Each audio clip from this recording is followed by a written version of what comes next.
جنگ خیبر۔ صلح حدیبیہ کے بعد مسلمانوں نے اپنا رخ عرب کی ایک بہت بڑی سٹی کی طرف کیا جس کا نام تھا خیبر۔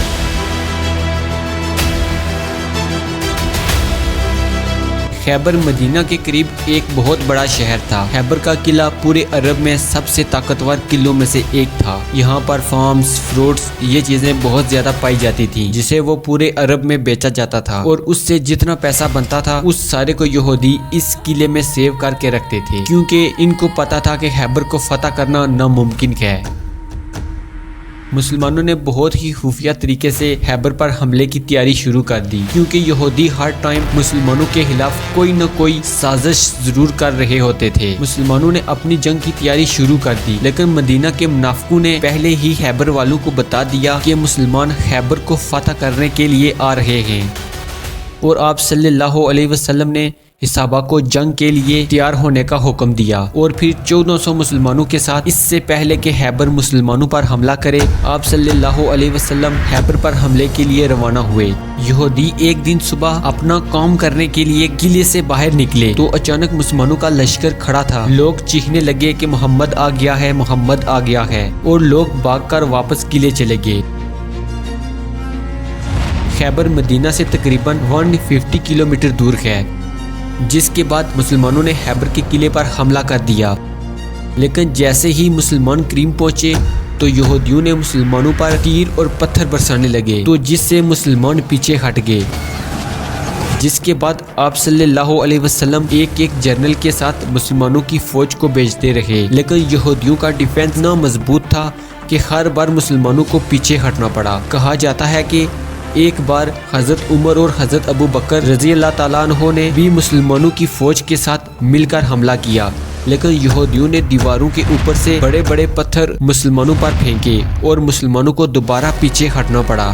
یہاں ایک بات سمجھ لیجئے کہ کبھی کبھی زندگی میں ایسا ہوتا ہے کہ آپ مسلسل کوشش کرتے رہتے ہیں لیکن کامیابی نہیں ملتی۔ یہی مرحلہ ایمان کا سب سے بڑا امتحان تھا۔ آخر اتنے حملوں کے بعد ایسا لگنے لگا کہ مسلمان خیبر کو فتح نہیں کر پائیں گے اور یہودی یہ جنگ مسلمانوں سے جیت جائیں گے۔ جب مسلمانوں کا مرال ٹوٹنے لگا تو آپ صلی اللہ علیہ وسلم نے مسلمانوں کو جمع کیا اور ان سب سے کہا کہ کل میں جھنڈا ایسے شخص کو دوں گا جو اللہ اور اس کے رسول سے محبت کرتا ہے اور اللہ اور اس کے رسول اس سے محبت کرتے ہیں۔ سارے صحابی اس امید سے تھے کہ کاش یہ جھنڈا ہمیں مل جائے، اور وہاں پر کھڑے حضرت عمر رضی اللہ تعالیٰ عنہ نے کہا کہ میں نے کبھی بھی زندگی میں لیڈرشپ کی خواہش نہیں کی سوائے خیبر کے اس دن کی۔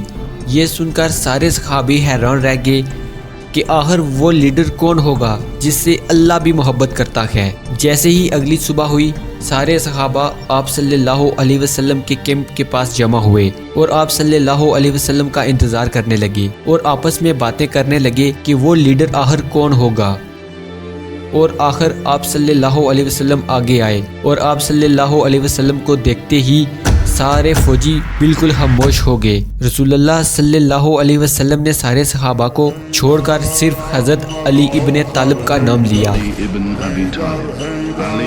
علی کا نام سن کر صحابہ ادھر ادھر دیکھنے لگے، لیکن حضرت علی وہاں تھے ہی نہیں، کیونکہ حضرت علی کی آنکھوں میں بچپن سے ایک بیماری تھی۔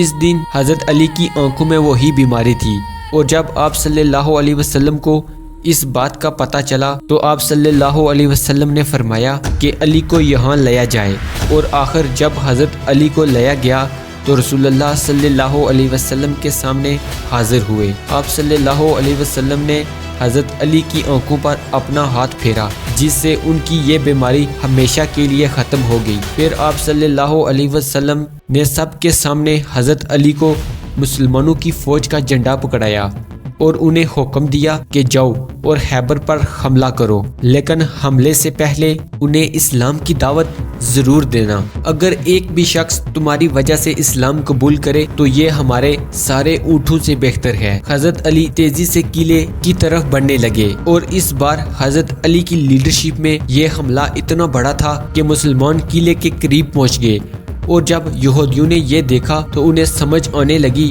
کہ اب ان کا ڈیفنس ٹوٹنے والا ہے تو آخر ان کا سب سے بڑا لیڈر مرحب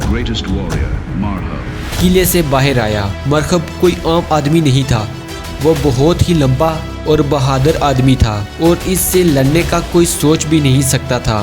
خیبر کے لوگ کہا کرتے تھے کہ ہمارا ایک مرحب ہزاروں آدمیوں کے برابر ہے، تو آخر مرحب سے لڑنے کے لیے صرف 28 سال کے حضرت علی رضی اللہ تعالیٰ عنہ آگے آئے۔ حضرت علی کو دیکھ کر مرحب نے کہا کہ میں ہوں مرحب، جسے پورا خیبر جانتا ہے، اور جس پر حضرت علی نے اسے جواب دیا اور کہا کہ میں وہ ہوں جس کا نام میری ماں نے حیدر رکھا۔ آخر جنگ شروع ہوئی، تلواریں ٹکرائیں اور پھر ایک ہی وار میں مرحب زمین پر گر گیا۔ But it was Ali's swift strike, guided by faith and unparalleled skill, that brought Marhab down.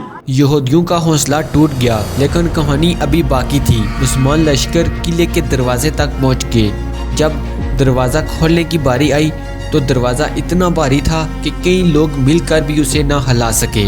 صورتحال بہت نازک تھی۔ یہی وہ لمحہ تھا جسے تاریخ آج بھی یاد رکھتی ہے۔ He lifted the massive gate of Khyber's fortress, a feat that no ordinary man could accomplish. His strength, both physical and spiritual, opened the doors to victory. اور آخر حضرت علی رضی اللہ تعالیٰ عنہ اکیلے آگے بڑھے۔ حضرت علی رضی اللہ تعالیٰ عنہ نے قلعے کا دروازہ پکڑا، اپنی پوری طاقت کے ساتھ اللہ اکبر کہتے ہوئے دروازے کو اٹھا لیا۔ روایت کے مطابق بعد میں کئی افراد مل کر بھی اس دروازے کو نہ ہلا سکے۔ حضرت علی نے فرمایا کہ میں نے یہ دروازہ جسمانی قوت سے نہیں بلکہ اللہ کی دی ہوئی طاقت سے اٹھایا، یعنی ایمان۔ یہ بات یاد رکھیے کہ انسان کی اصل طاقت اس کا یقین ہوتا ہے، اور اسی طرح مسلمانوں نے خیبر کا یہ قلعہ بھی فتح کر لیا، اور اس فتح کے بعد مسلمان خیبر کا ایک ایک قلعہ فتح کرنے لگے اور آخر پورا خیبر فتح ہو گیا۔ خیبر کے قلعے کے اندر یہودیوں کا سارا مال مسلمانوں کے پاس آ گیا، اور کہا جاتا ہے کہ اس مال میں اتنا خزانہ تھا کہ اس سے پہلی بار مسلمانوں کے حالات ہمیشہ کے لیے بدل گئے۔ آپ صلی اللہ علیہ وسلم نے یہ سارا سونا مسلمانوں میں تقسیم کر دیا۔ حضرت عمر رضی اللہ تعالیٰ عنہ نے کہا کہ ہجرت کے اس 7 سال بعد پہلی بار خیبر میں ہم نے پیٹ بھر کے کھانا کھایا۔ خیبر کی اس جیت نے مسلمانوں کو ایک غریب کمیونٹی سے عرب کے سب سے پاورفل اور رچ کمیونٹیز بنایا۔ اب خیبر میں حضرت علی اس بات سے مشہور تھے کہ انہوں نے خیبر میں ایک بہت بھاری دروازہ اٹھایا تھا، لیکن صرف یہ دروازہ نہیں بلکہ حضرت علی نے خیبر کو فتح کر کے مدینہ کی پوری اکانومی اٹھا دی تھی۔ خیبر حضرت علی کی آخری جنگ نہیں تھی، کیونکہ رسول اللہ صلی اللہ علیہ وسلم نے پہلے یہ بتا دیا تھا کہ آگے جا کر حضرت علی مسلمانوں کے ایک بہت بڑے لیڈر بنیں گے۔ The victory at Khyber was a turning point. It was a testament to the bravery and leadership of Ali. حضرت علی صرف ایک بہادر سپاہی نہیں بلکہ اصولوں والے انسان تھے۔ ایک واقعے میں آتا ہے کہ جب ایک دشمن نے ان کے چہرے پر تھوکا تو وہ پیچھے ہٹ گئے، کیونکہ انہوں نے فرمایا کہ اگر میں اب اسے قتل کر دوں تو وہ اللہ کے لیے نہیں بلکہ میرے غصے کے لیے ہوگا۔ یہ سن کر دشمن حیران رہ گیا اور بعد میں وہ مسلمان ہو گیا۔ The greatest warrior, the greatest scholar, a force of nature whose legacy echoes through the corridors of history.